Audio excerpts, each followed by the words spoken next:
جنگ علی انصاری با لیما امیری، اما چرا؟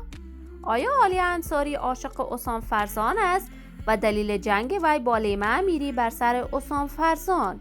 لیما امیری در کدام کشور زندگی می کند و دلیل تغییر شکل لیما امیری چی بوده است؟ من در این ویدیو پیرامون همین موضوعات خواهم پرداخت. پس در ادامه با کانال دنیا اینفو باشید.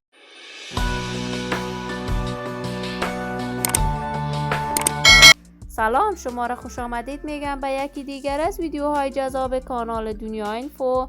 برای حمایت از من علامت سابسکرایب را فشار دهید تا از ویدیوهای دیگر کانال من هم آگاه شوید. علی انصاری هنرمند خوش صدا، خوش سیما، نام آشنا در میان هنرمندان افغانستان است.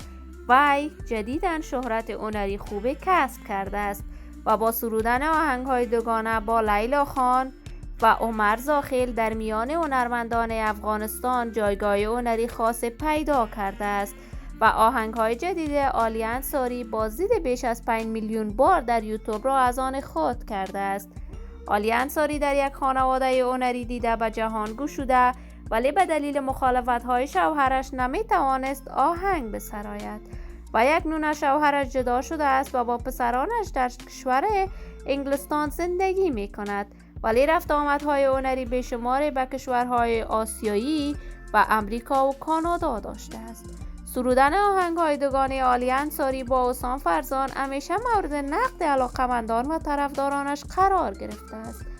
جدیداً دوستان علی انصاری خبرهایی را در صفحات مجازی نشر کردند که علی انصاری به خاطر عصام فرزان با لیما امیری دوست عصام فرزان درگیری لفظی انجام داده است.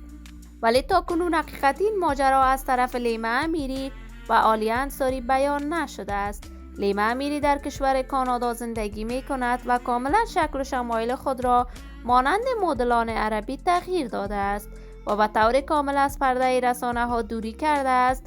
حتی تمامی تصاویرش را از صفحه اینستاگرامش حذف کرده است. من آرزوی موفقیت، سلامتی و کامیابی برای تمامی جوانان کشور خود دارم.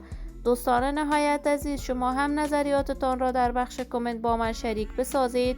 این ویدیو را با دوستداران و علاقه‌مندان علی انصاری و لیما امیری به اشتراک بگذارید. اگر تا هنوز عضو کانال من نشدید، پس برای دوست شدن با کانال من علامت سابسکرایب را فشار دهید تا از ویدیوهای دیگر کانال من هم آگاه شوید. سلامتی شما نازنینان آرزوی من است.